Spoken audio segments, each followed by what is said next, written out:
E dando continuidade aqui na nossa unidade 6, que fala sobre salário e remuneração, vamos lá, nós já entendemos aqui a importância do salário e da remuneração dentro da relação, principalmente de emprego, já que ela é um dos critérios que vão tornar por base ali, vão definir a ideia de relação de emprego.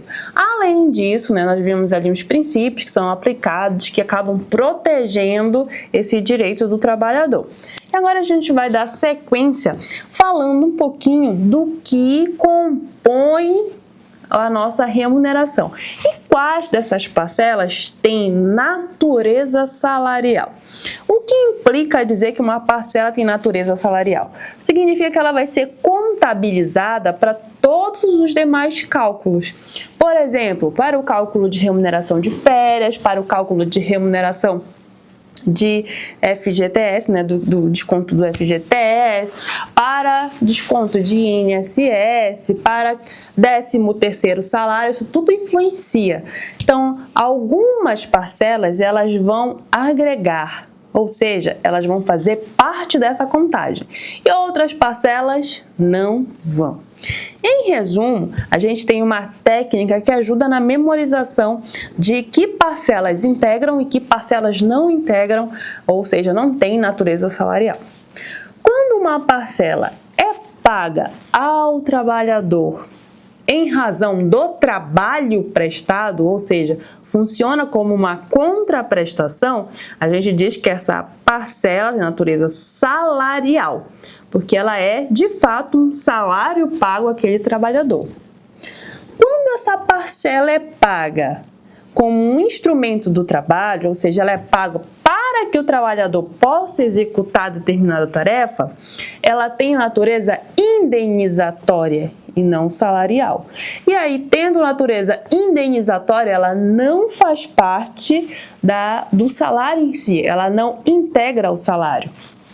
Entendido isso, vamos falar aqui das parcelas que integram o salário, ou seja, elas são contabilizadas como parcelas salariais.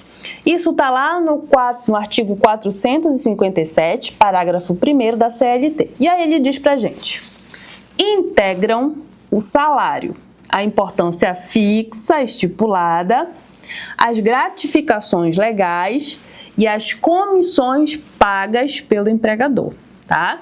Então, quando ele diz importância fixa estipulada, ele está falando do que a gente chama de salário base, que nós já vimos que tem que ser garantido pelo menos o salário mínimo como salário base, tá?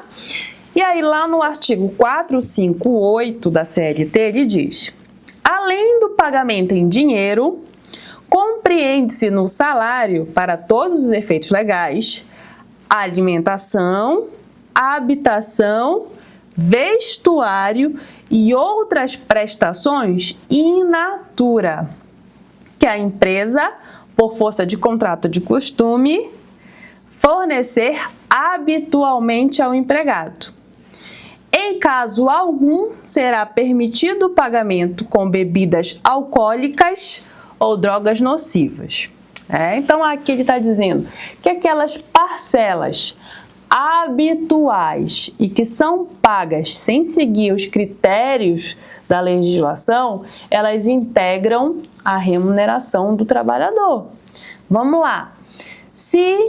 E que há o estabelecimento legal para que o vale alimentação seja pago em forma de ticket ou de crédito, então, se ele for pago em forma de ticket ou de crédito, ele não integra a remuneração. No entanto, se ele for pago habitualmente em dinheiro ou espécie, ele já fugiu à natureza da regra. Então, ele deixa de ser uma parcela indenizatória e passa a ser uma parcela salarial. E aí compõe a remuneração do trabalhador. Entendida essa ideia do que compõe, vamos falar do que não compõe, ou seja, aquilo que não integra a remuneração do trabalhador. E aí a gente tem ali o artigo 457, parágrafo 2º da CLT. E aí ele diz: as importâncias, ainda que habituais, pagas a título de ajuda de custo, auxílio alimentação, vedado o seu pagamento em dinheiro, diárias para viagem, prêmios e abonos, não integram a remuneração do empregado, não se incorporam ao contrato de trabalho e não constituem base de incidência de qualquer encargo trabalhista ou previdenciário. Então, essas parcelas, elas são excluídas dos cálculos gerais, certo? E aqui no 457, parágrafo 2º, vem um exemplo que eu te dei ainda há pouco. Quando a gente fala de vale alimentação que é pago em dinheiro, ele integra. Vale alimentação que não é pago em dinheiro, ele não integra junto com as demais parcelas que não integram. Parágrafo 4º, ele fala sobre os prêmios. Os prêmios são liberalidades do empregador e que não vão integrar as verbas salariais, ou não vão integrar a remuneração, certo? E o que são prêmios? Parágrafo 4º do artigo 457, vai dizer lá: consideram-se prêmios as liberalidades concedidas pelo empregador em forma de bens, serviços ou valor em dinheiro, a empregado ou ao grupo de empregados em razão de desempenho superior ao ordinariamente esperado no exercício de sua atividade, certo? Então, os prêmios são uma espécie de bonificação que é pago para aquele que ficou acima da meta, né? Pode ser empregado ou um grupo de empregados. O prêmio não tem natureza salarial. O prêmio tem natureza indenizatória para fins de CLT. Então, ele não é contabilizado, certo? Periodicidade. Prazo para pagamento do salário ou remuneração. Artigo 459 da CLT diz que o pagamento do salário, qualquer que seja a modalidade de trabalho, não deve ser estipulado por período superior a 1 mês, salvo no que concerne as comissões, as percentagens e gratificações. Ou seja, o salário base, ele tem que ser pago no máximo mensalmente. Mas eu posso ter salário base pago semanalmente, quinzenalmente, por dia, por hora. O que não pode é ultrapassar 1 mês. E o parágrafo 1º diz: quando o pagamento houver sido estipulado por mês, deverá ser efetuado mais tardar até o 5º dia útil do mês subsequente ao vencido. Tá? Então, a gente trabalha um mês e recebe até o 5º dia útil do mês seguinte, aquele pagamento de salário, se for mensal. E aí, falando dessa ideia de salário, nós falamos ali no princípio da isonomia, que não deve ter diferença salarial quando a gente tem a situação de trabalho exercido de formas equivalentes. E nesse ponto surgem duas situações: o salário por equiparação e a equiparação salarial, que são coisas diferentes, tá? Muita gente confunde salário por equiparação com equiparação salarial, mas conceitualmente elas têm análises diversas. Vamos lá. Salário por equiparação, tá lá no artigo 460, e aí ele diz o seguinte: na falta de estipulação do salário ou não havendo prova sobre a importância ajustada, o empregado terá direito a perceber salário igual ao daquela que, na mesma empresa, fizer serviço equivalente ou do que for habitualmente pago para serviço semelhante. Então, o salário por equiparação, ele vai existir quando não houver nenhuma estipulação clara desse salário. Se eu não tenho nada que diga exatamente quanto é do salário a ser pago, ele vai ser pago por equiparação. Então, vai ser verificado ali. Naquela função, tem na empresa alguém que exerce a mesma função? Quanto aquela pessoa recebe? E aí, temos por equiparação a descrição salarial, certo? Já a equiparação salarial, ela está no artigo 461 da CLT. Vamos lá. Diz: sendo idêntica a função, o trabalho de igual valor, prestado ao mesmo empregador, no mesmo estabelecimento empresarial, corresponderá igual salário, sem distinção de sexo, etnia, nacionalidade ou idade. Então, notem aqui que para haver equiparação salarial, tem que esse trabalho ter a mesma função, ser desempenhado do mesmo jeito ou com a mesma técnica, que a gente chama de mesmo valor, no mesmo estabelecimento ao mesmo empregador.